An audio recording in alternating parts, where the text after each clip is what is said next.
Topic po natin, 10 senyales ng pag-edad pero hindi natin napapansin. Kala natin normal lang nangyayari. At mamaya, magbibigay din ako ng maraming tips kung paano sa 10 minutes lang a day, pwede tayong maging mas healthy at baka mas humaba pa buhay natin. Meron tayong mga short tips later. Pero tignan muna natin itong mga senyales ng pag-edad natin. Lampas 30, 40, 50 years old. Hindi natin napapansin, unti-unti eh. Kaya dapat ready tayo, aware tayo. Ano itong 10 senyales ng pag-edad? Number 1, mas pagod na tayo than before. Mas antok, mas mahina na, mas fatigue. Diba? Hindi mo mapapansin paano unti-unti yun eh. Unti-unti humihina muscle, unti-unti tumataba, unti-unti mas mahina ang galaw, mas konting oras na lang yung trabaho. Kaya para labanan to habang nagkakaedad, ito. Hydration, healthy foods, diba? Bawas stress, at tuloy lang exercise. So, fatigue yan. Number 2, unti-unti pa nagkakaedad, mas nakakalimot. Merong ordinary signs of aging, yung minsan nakakalimutan mo, anong araw ba ngayon? Tuesday ba, Wednesday ba, Sunday ba? Minsan namamali mo na yung words mo, yung salita mo, parang namamali ka na ng salita. Normal aging. Minsan nami-misplace mo yung cellphone mo, nalagay mo dito, hindi mo na alam.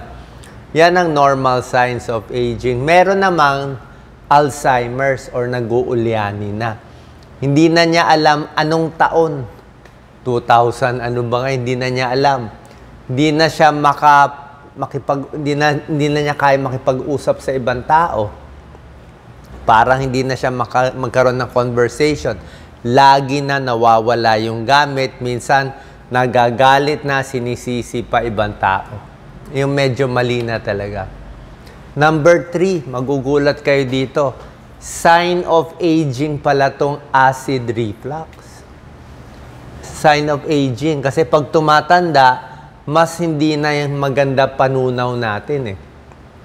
Mahirap lumunok. Itong mga kinain natin, mahirap matunaw, mas matagal matunaw, at umakyat na yung acid. Pag tumatanda, mas nagbaback up pataas yan. Mas masakit na ang tiyan. Maasim, masakit lalamunan, mahapdi dito. Paghiga, parang feeling mo may mainit dito sa dibdib. Heartburn, acid reflux, sign of aging din to.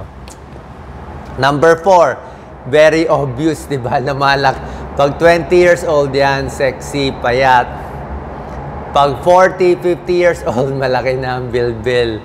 Kasi nga, sarcopenia yan eh. Lumiliit talaga yung muscle natin, nagsasag yung skin natin, at mas dumadami yung taba. So, kailangan more exercise. Ito, maluwag na yung pantalon niya eh, hindi na masara. Number 5, nagkakaedad, mas hindi na makatulog. Pag nagising madaling araw, hirap na makatulog. Hindi katulad ng mga bata, pag natulog, parang patay, di ba? Hanggang next day, tulog. Paggising niyan, maaga na. Pero pag nagkakaedad, mabilis magising. Bakit? Marami na nararamdamang sakit, mas nagkakaedad, baka may gamot, mas stress, mas marami iniisip, may memory loss. Lahat yan causing insomnia. Number 6, humihina na rin yung sex drive ng lalaki at babae. Actually, mula age 30, 50, 60, mas mahina na, nagme-menopause na ang babae, mas hirap na makipagtalik, may anxiety and depression, poor body image, syempre nag-iba na itsura at nagkakaroon ng sexual problem. Baka may high blood, may diabetes. Number 7, sign of aging, syempre joint pain. Sari-saring sakit sa paa, sa likod, sa leeg, sa shoulder, matunog na lahat. Tunog na ng tunog lahat ng parte ng katawan, osteoarthritis, rheumatoid arthritis, mga spondylosis, at kung ano-ano pa. Sabayan pa ng depression at pagiging overweight. Mas nakaupo lagi, mas overweight, mas joint pain. Kaya itong mga arthritis risk factor. Magpapayat at mapipilitin pa rin mag-stretch, mag-exercise. May tips tayo mamaya. Siyempre, pa ng kakaedad, unti-unti mas lalabo ang mata. At yung mga ibang sakit, high blood, diabetes, nakakasira din ang mata. Number 9, siyempre yung balanse. Kasama rin to sa paglabo ng mata, paghina ng muscle, mabilis matumba. Balance, dizziness, vertigo. Yan o, bakit nahuhulog? Madalas mahulog. At syempre, obviously, number 10 out of 10, nag-iiba yung balat. Kumakapal yung balat, nagkaka-eye bags, nagkakalinya dito, dito sa leeg, sa noo. Part of aging. Hair loss din, di ba? Mas marami nalalagas pag nagkakaedad. Sa babae, dito sila nagkukulang na buhok, sa mga lalaki dito. Okay? Ngayon, meron tayong mga tips. Paano na gagawin natin? 10 minutes a day lang. Simple lang. Pwede mas humaba ang buhay natin, maging mas healthy. Tingnan natin kailangan kasi paulit-ulit itong 10 minutes na to mga 15 tips to Number 1, syempre, exercise kahit 5 minutes lang. Diba? Pwedeng konting jogging, pwedeng trabahong bahay, naglilinis, naglinis ng banyo, nagwawalis, o medyo mga squat, wall push-up, konting mga squat, may tulong na yan. Kahit yung mga jumping jack, 5 minutes lang. Basta gumanda lang yung circulation natin, gawin everyday, maganda na. Number 2, pwede brisk walking. Kung naglalakad kayo sa office, sa trabaho nyo, lakad lang, konting akyat ng hagdanan. Imbis na nakaupo, lakad-lakad kayo, 5 minutes. Diba? Medyo mabilis. Tapos pag upo mo ulit, medyo hingal ka na. At least naka-exercise ka na. Number 3, within 10 minutes, kaya mo maging healthy. Pwedeng, parang relax lang. Mindful meditation. Kalma lang, makinig lang ng music. Kalma lang muna for 5 minutes.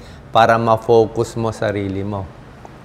Number 4, pwedeng tinatawag na gratitude journaling. Isabihin, magsusulat ka ng something positive para at least yung mindset mo gumanda.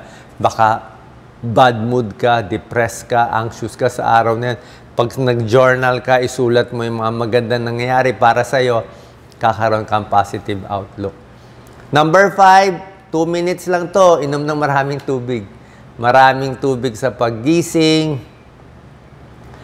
Paggising sa umaga, 2 basong tubig. Baka nakalimutan nyo uminom ng tubig. 2 minutes lang, inom ng tubig. Healthy habit yan. Number 6, syempre kumain. Pwede ka mag-snack ng prutas, orange, banana, apple. Healthy yan.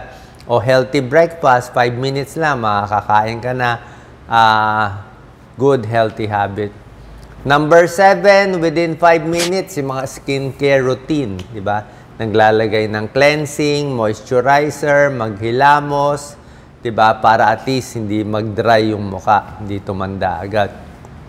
Number 8, pwedeng deep breathing lang in 5 minutes, di ba? Hinga lang ng malalim. Deep breathing, practice lang mga 3 minutes para mas kumalma at mag-isip ng magagandang bagay. Number 9, posture check. 1 minute lang. Tingnan mo, ayos ba upo mo? Diba? Posture check. Diba? Minsan, lagi tayo nakakubab. Ayusin lang yung ulo, yung leeg, konting tayo, konting stretch, para maging aware tayo. Uy, tabingi na pala. Kasi pag laging nakaupo, laging nakakuba, sasakit ang tiyan, sisikip ang muscle, pati varicose, lalala. Galaw-galaw. Galaw-galaw in 1 to 2 minutes, posture check. Galaw-galaw para hindi pumanaw. Number 10, kung may time, pwede tumingin sa nature. Magandang bundok, kung nasa probinsya kayo, halaman lang. Magandang tanawin. Pakinggan mo lang yung magandang sound ng nature. Pwede pa araw konti. Morning sun, afternoon sun, 5 minutes lang para ma-relax. Okay? Huwag puro sub-sub sa trabaho. Number 11, pwede ka makipag-usap sa magulang, kapatid, anak, 'di ba? Call a friend. 5 minutes lang. Imbis na mag-scroll ka ng scroll sa FB, wala naman kakwenta-kwenta o 'di ba parang useless naman tinitingnan yung ibang bagay. Call a friend for 5 minutes, at least meron kang emotional social connection. Number 12, 5 minutes lang magbasa ng article, makinig sa podcast, something educational, yung mga self-help technique, 'di ba? Yung makakatulong sa atin. Number 13, 5 minutes, wag muna mag-social media. Digital detox, stretch break, relax lang muna, lalo na sa gabi, reduce screen time. Number 4, pwede maging masaya, enjoy your hobby, kung anong gusto mong kutkutin, gagawin, pamparelax sa'yo, kung ano man hobby mo, maganda yan, gawin mo for 5 to 10 minutes.